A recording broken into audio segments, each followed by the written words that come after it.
अस्सलाम वालेकुम student, bright future की जानिब से हमारी ऑनलाइन क्लासेस शुरू है। आज हमारा 9th जनरल मैथ का है लेक्चर, जिसमें हम 3.3 के क्वेश्चन 1 से लेकर 1, 2, 3 पढ़ेंगे। 1, 2 एंड 3 ये वाले सॉल्व करेंगे हम। क्वेश्चन नंबर 1, 3 आदमी हैं, 3 अशखास में 2 लाख रुपए कितने हैं? 2 लाख रुपए तक नफ़ा हुआ है, उसको तकसीम करें और हिस्सों में निस्बत ये दी है। बेटा निस्बत क्या होता है? ये होता है तल्लक दो मकदारों के दरमियान, 3, 4, 5 मुख्तलिफ मकदारों के दरमियान। तो अब यानी ये निस्बत दे दी है, एक को मिली है 3, दूसरे को 2, तीसरे को 5, ये सारी डिफरेंट है। तो इनका कॉमन क्या है? ये मुनाफा, ये 2 लाख ये बांटना है इनमें। अब हर एक को अपने हिसाब से मिलना चाहिए, मगर डिवाइड किसी ऐसी चीज़ से होना चाहिए जो सेम हो। तो हम क्या करेंगे, ये जो तीनों निस्बतें दी हुई है ना, इनको प्लस करेंगे। जो इनका आंसर आएगा, ये 2 लाख को उससे डिवाइड करेंगे। पहले आदमी को देना है तो 3 से मल्टीप्लाई, दूसरे को देना है तो 2 से, तीसरे को देना है तो 5 से। डिवाइड सेम वैल्यू से होगा और वो है 10। 10 कैसे आएगा? इनको देखो, 3 + 2 + 5 10 होता है। तो 10 सेम वैल्यू हो गई, जो एक का हिस्सा बना दे। उसके बाद अगर पहले को 3 हिस्से मिलने हैं तो इसे 3 से मल्टीप्लाई कर दें, 2 मिलने हैं तो 2 से 5 मिलने। तो 10 से डिवाइड करने का मतलब क्या हुआ? एक हिस्सा उससे निकल आएगा, क्योंकि ये टोटल निस्बत कितनी है? 10। 3 + 2 + 5 10 निस्बतें हुई ना, तो 10 बना लिया। अब जितने जितने हिस्से वो रहेगा उतने उतने से हम मल्टीप्लाई करते जाएंगे। तो पहले जो उसने हमारे पास डेटा दिया वो लिख लेते हैं। नफ़ा की कुल रकम कितनी है? 2 लाख, वो लिख दी। सरमायादारों की, सरमायादार बेटा कहते हैं जो कारोबार में पैसे लगाते हैं। तो यहाँ क्योंकि 3 आदमियों ने इतना नफ़ा तकसीम उनमें करना, नफ़ा कमाया तो जारी बात है उन्होंने सरमाया लगवाया होगा, कारोबार किया होगा वो। तो सरमायादारों के हिस्सों में निस्बत जैसे वो दी थी वैसे की वैसे लिख दी।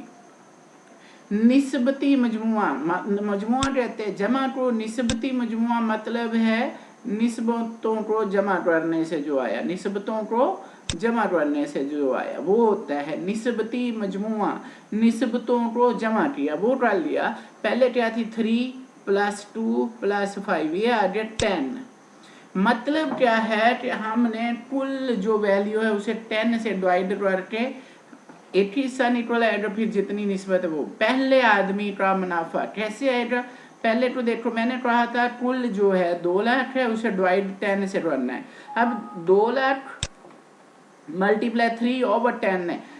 10 3 के नीचे लिखा हो या 2 लाख के नीचे लिखा हो, बात एक ही है, क्योंकि ये जो मल्टीप्लाई है ना, ये दोनों को एक ही रकम बना ला। ये 2 लाख और 3 एक ही रकम बन रही, तो एक में 10 चाहे 3 के नीचे आ जाए चाहे 2 लाख के, उससे कोई फर्क नहीं। चलें, बहरहाल उसने 10 बटे में लिखा। मैंने बताया था जो निस्बती मजमू आएगा वो बटे में आना है, जिसको हिस्सा देना पहले आदमी को। ये कैसे पता चला? क्योंकि पहले नंबर पे 3 है, तो इसलिए उसे 3 से मल्टीप्लाई किया और टोटल जो थी वो आ गई। 2 लाख ज़रब 3 तकसीम 10 से हुआ, 0 0 से कैंसिल हो गया। मेरे पास कितना बचा? ये बचा मेरे पास 20,000।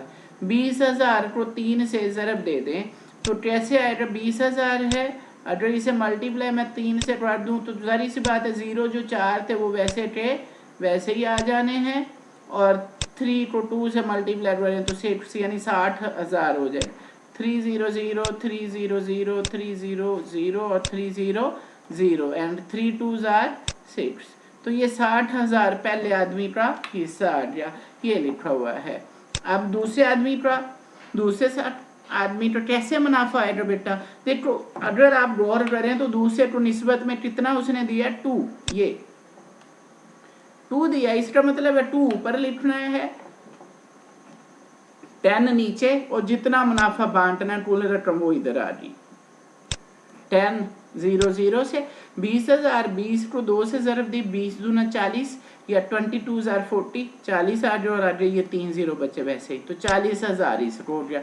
तो तीसरे आदमी का मुनाफा कैसे आएगा? तीसरे को निस्बत में 5 मिला था, इसलिए ऊपर 5, नीचे निस्बतों का मजमुआ मल्टीप्लाई टोटल जो मुनाफा बांटना था। 0 0 से काट दिया। 5 to 20,000 से मल्टीप्लाई करें तो 1 लाख, 1 लाख रुपया तीसरे आदमी को मिल गया। अब हमारा सवाल सही है या गलत है, उसके लिए होता ये है कि जो आपने मुनाफा बांटा पहले को कितना दिया 60,000, ये आपका एक जवाब, दूसरे को कितना दिया 40,000, ये आपका दूसरा जवाब। ऐसे करके आप उन्हें हाईलाइट कर सकते हैं। तीसरे को कितना दिया 1 लाख। ये 3 जवाब है। इन तीनों को अगर प्लस करें तो कुल रकम के बराबर जो बांटनी थी वो कितनी है 2 लाख, इतनी आनी चाहिए। तो अब देखो 60 लाख और 60,000 और 40,000 कितने होता है 1 लाख, 1 लाख वो और 1 लाख ये, तो टोटल कितना हो गया 2 लाख। तो 2 लाख रुपया बांटना था और हमने 2 बांट दिया, उसमें से हमारे पास तो कुछ ही ना बचा। तो इसका मतलब है ये हमारा सवाल सही है, जितना वैल्यू थी वो सारी बांट दी गई। 2 लाख बांटने थे और 2 ही हमने बांटे, 1 को 60 दे दिए, 1 को 40 और 1 को लाख। अब दूसरा सवाल है अगर अली, दानियाल और अब्दुल्ला 7,50,000 रुपए की सरमायाकारी 15% नफा हासिल करते हुए, तो नफा में हर एक का हिस्सा मालूम करें और हिस्सों में निस्बत। अब इसमें उसने सिर्फ हमें क्या दी है सरमायाकारी दे दी है, इतने पैसे उन्होंने लगाए हैं, ये बांटने नहीं है बेटा। इस सवाल की अहम चीज़ यही है कि उसने ये कहा इतने की सरमायाकारी की है और इसका 15% नफा है। नफा कितना है 15%, तो बांटना क्या है नफा।